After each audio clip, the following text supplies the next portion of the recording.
And Peter, I was fascinated that there was an interview. Once you've had this terrible front pages, the Daily Mail, the Daily Telegraph, for example, having all these terrible news for Sir Mark Rowley, who should he speak to? Who should he decide to speak to? Which news outlet, of all the news outlets that are there, who should he choose to speak to clear this up? Well, he gave an exclusive interview to The Guardian. Yes, he said that this was all fine, there was no problem. The sergeant at the scene clearly assessed that there was a risk of confrontation and was trying to help Mr. Falter find a different route. I completely understand why the sergeant made this assessment. A couple of turns of phrase were clumsy and offensive, and we've apologised for that. So everything's fine, Peter, isn't it? Well, Mark Rowley, of course, will not resign. He's only been in post for 18 months. Let me just point out that the Metropolitan Police remains in special measures, so he's failed to drag the organisation out of that embarrassing hole. But he won't resign, fairly recently appointed, and like many other commissioners before him, there will be storms that he has to ride out. He will, of course, only go when the Home Secretary and or the Mayor of London turn on him, because ultimately they're the people that employed him.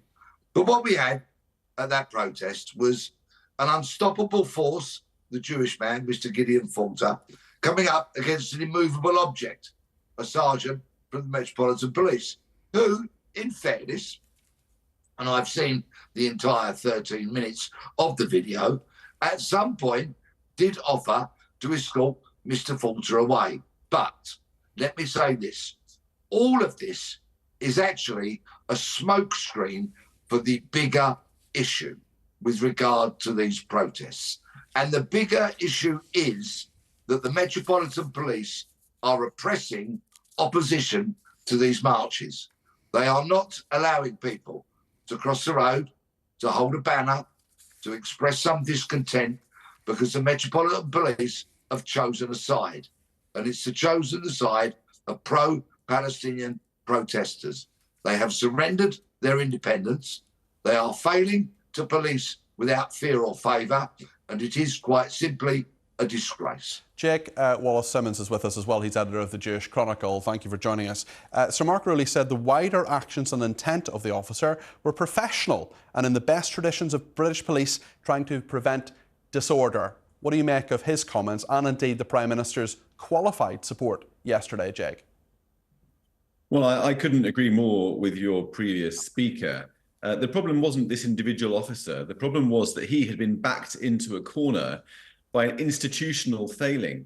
And that institutional failing was, as your previous speaker said, to indulge the pro-Palestinian protests, even when they contain overt law-breaking, support for Hamas, threats of violence, indeed attacks on police officers and so forth, to support their right to do that, supposedly, and to repress their potential victims. So to threaten a Jewish man, Gideon Falter, with arrest for his own safety. It's a sort of topsy-turvy 1984 world. And how did we get here? Well, we got here by a series of soft policing decisions that indulged the pro-Palestinian protesters at every single turn. We saw it right in the beginning in October when they were climbing on bus stops and climbing buildings, and the police held their flags for them and then returned them when they got down, and then tweeted to anybody who's concerned for their safety that they're all right. When the police were filmed ripping down hostage posters of Jewish Israeli hostages, apparently to prevent escalation. When the police witnessed cries for jihad at a Hizb ut-Tahrir rally, and instead of arresting those people, they tweeted about how jihad has a particular context and could represent some kind of process of self-reflection. And those were just some of these steps on the way to where we find ourselves now, which is that the police have been indulging these pro-Hamas protesters for so long that the rank and file police officers who are just trying to maintain peace on the streets are resorting to what they can only do, which is to arrest the victim. It's really interesting you talk about it being institutional. You don't appear to blame the individual officer. Yes or no, do you think Sir Mark Rowley should resign?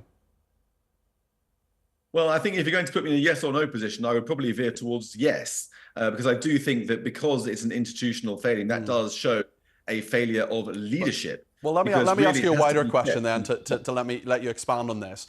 What could, you're not just a Jewish man, you're editor of the Jewish Chronicle, you know an awful lot of Jewish people.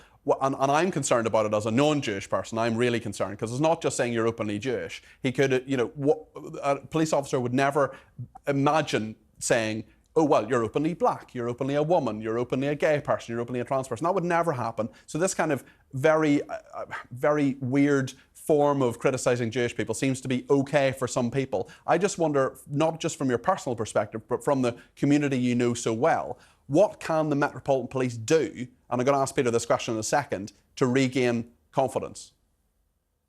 Well, I think the first thing they can do is to take action against the organisers of these protests, many of whom have established links with Hamas in the past. At the Jewish Chronicle, we have exposed them for having met Hamas leadership in the past and taken pictures with them. So some action's got to be taken there.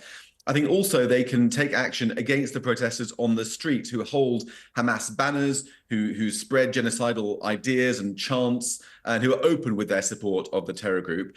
And that's got to be done in the context of restricting these protests, allowing Londoners to have their city back on a Saturday morning by limiting where these protests are, away from the areas where they've been dominating, maybe making them smaller, making them less well attended, so more limited in attendancy, and measures like that begin to restrict the damage they are having on our public life and enabling Jews to once again go about their business without feeling they have to hide being openly Jewish. Peter, it seems to me that what Jake is calling for, or what I suppose we're all calling for, is just the police to do their job and to be the police force of perhaps what we thought they used to be, rather than what it has become. Is there any way to get confidence back, just briefly, Peter?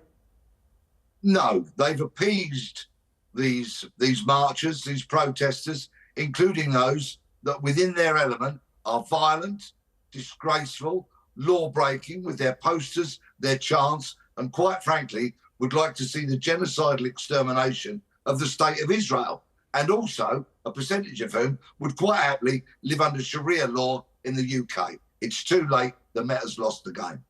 It's just completely, that's it. It's over for the Met. Well, how are they going to recover from this position? If they suddenly start policing like millions of people want them to, robustly, fairly, enforcing the law, taking out the lawmakers, charging them that day and getting them in front of courts, then that would be extremely welcome. But I fear that horse has bolted. Yeah, and from the position of the campaign against anti-Semitism, Jake, what do you think they will do next? Because there does appear to be a bit of a head of steam in terms of this argument, or maybe you think it's petering out? Well, I think they're apparently planning a walkabout on Saturday. I'm signed up for it. I'm going. Yeah, to be joined by thousands of people to show support with Jewish people who want to have the right to be openly Jewish, as black people can be openly black and gay people can be openly gay. I mean, we live in a time when we're encouraged to be proud and open in our identities, and yet Jews apparently are forced to hide it because of the threat of arrest. So a lot of people are going to be joining them on the streets this Saturday, and we'll see where it goes from there, really. We'll put the police in a position of having to actually enforce the law and protect these people, or else arrest a lot of them. Yeah. It'd be interesting.